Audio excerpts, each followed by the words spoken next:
क्या आप जानते हैं कि सद्दाम हुसैन इराक के सबसे ताकतवर मुस्लिम हुक्मरान थे। उन्होंने अपने 26 लीटर खून से एक कुरान लिखवाया जो आज भी इराक में मौजूद है। सद्दाम हुसैन ने बड़े पैमाने पर मस्जिद, मदरसों और अस्पतालों का निर्माण करवाया। उनके दौर में इराक अपने क्षेत्र की सबसे बड़ी अर्थव्यवस्था बन गया था। सद्दाम हुसैन के शासनकाल में इराक के लोग सबसे बेहतरीन जीवन जी रहे थे। 1980 में यूनाइटेड नेशन ने इसके लिए सद्दाम हुसैन को यूनेस्को अवार्ड से भी सम्मानित किया। सद्दाम हुसैन ने इराक में बहुत से मदरसों और मस्जिदों की स्थापना की।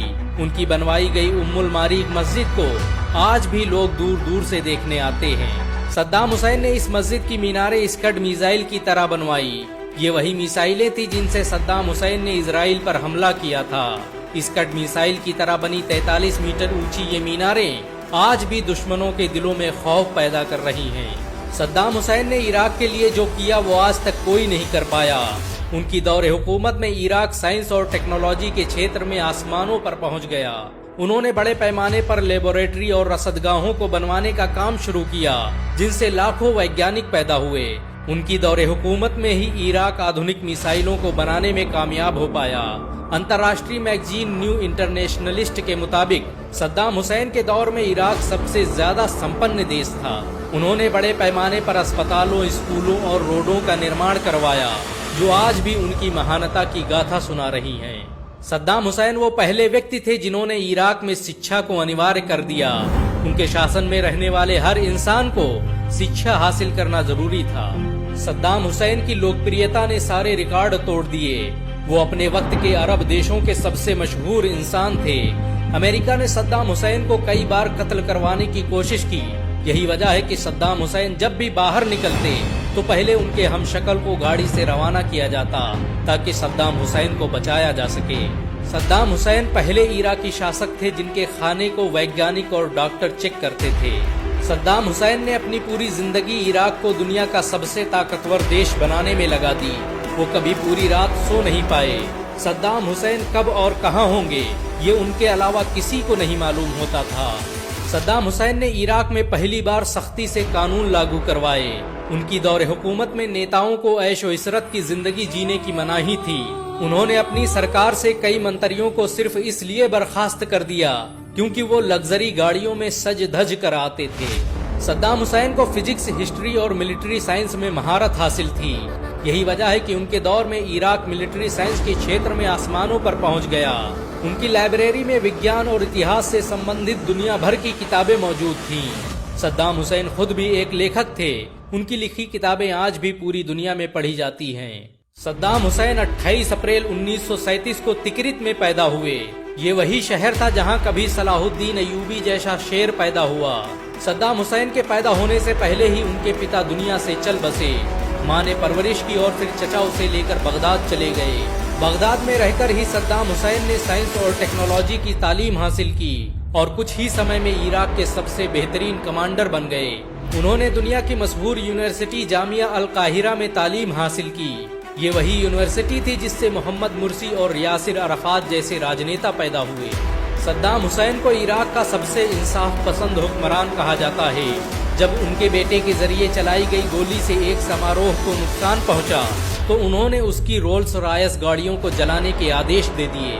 सद्दाम हुसैन इराक के सबसे दानी इंसानों में से एक थे। उन्होंने एक अमेरिकी चर्च को करोड़ों रुपए की संपत्ति दान कर दी। अमेरिका के लोग सद्दाम हुसैन के इस कदम से इतना प्रभावित हुए कि उन्होंने डेट्रॉइट शहर की चाबी सद्दाम हुसैन को सौंप दी। बहुत कम लोग जानते हैं कि सद्दाम हुसैन ने अपने खून से एक कुरान लिखवाया जो आज भी इराक में मौजूद है। उन्होंने इसके लिए लगातार 3 सालों तक अपना 26 लीटर खून दिया। इस कुरान को उम्मुल मारीक मस्जिद में आज भी देखा जा सकता है। सद्दाम हुसैन की सबसे बड़ी गलती उनका कतर पर हमला करना था। सद्दाम हुसैन को किसी ने गलत खबर दी कि कतर उनके देश का तेल चोरी कर रहा है और सद्दाम हुसैन बगैर सोचे समझे कतर पर हमला कर बैठे। उनके इस हमले ने अरब देशों में एक दहशत पैदा कर दी और पूरी इस्लामी दुनिया 2 हिस्सों में तकसीम हो गई। सद्दाम हुसैन की जिद और फैसले अटल हुआ करते थे, लेकिन फिर भी उन्हें अपनी इस गलती का जिंदगी भर पछतावा होता रहा। सद्दाम हुसैन ने इराक में बहुत से स्कूल और कॉलेज बनवाए। उनकी दौरे हुकूमत में इराक साइंस और टेक्नोलॉजी का गढ़ बन गया। इराक ने एक साल में इतने आविष्कार कर लिए कि अमेरिका को डर लगने लगा कि कहीं सद्दाम हुसैन भी परमाणु बम बनाने में कामयाब न हो जाएं। और यही वजह है कि उसने इराक पर बहाने से हमला कर दिया। अमेरिका और ब्रिटेन ने सद्दाम हुसैन पर 148 लोगों को मारने और परमाणु हथियार रखने का इल्जाम लगाया और इराक में अपनी सेनाएं उतार दी।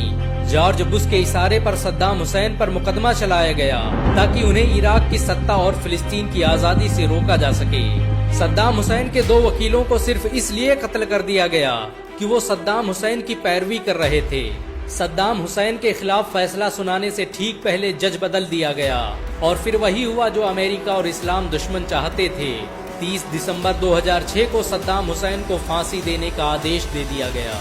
फांसी से पहले सद्दाम हुसैन ने वजू बनाया, नमाज पढ़ी और कुरान की तिलावत करते हुए तख्ते-ए-दार की तरफ बढ़ते चले गए। उनके दाएं हाथ में कुरान थी तो बाएं हाथ में तस्बीह और मुसल्ला।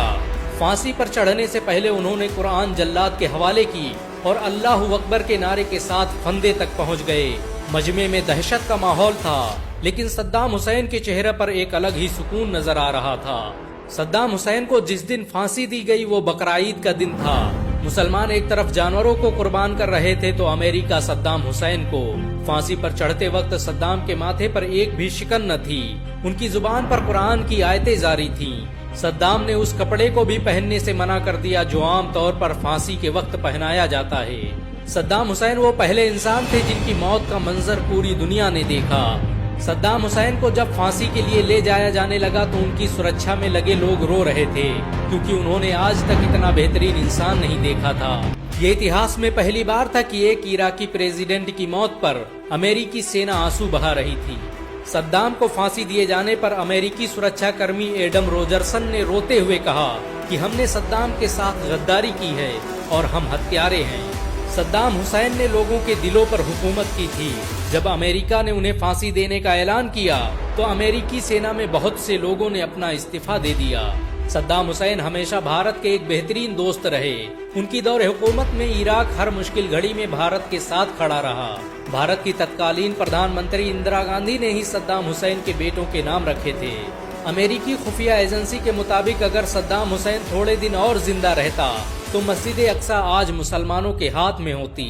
अमेरिका ने सद्दाम हुसैन को फांसी जरूर दे दी, लेकिन वो लोगों के दिलों से सद्दाम हुसैन की मोहब्बत को नहीं निकाल पाया। सच तो ये है कि सद्दाम हुसैन आज भी हर मुसलमान के दिलों में जिंदा हैं। सद्दाम हुसैन किसी के लिए हीरो हैं तो किसी के लिए विलन, लेकिन आपके लिए क्या है कमेंट में जरूर बताएं। अगर एक मुसलमान होने के नाते आपको गर्व महसूस हुआ हो तो इस वीडियो को लाइक और शेयर जरूर करें। ऐसी और वीडियो को देखने के लिए हमारे चैनल को सब्सक्राइब करें, घंटा जरूर दबाएं।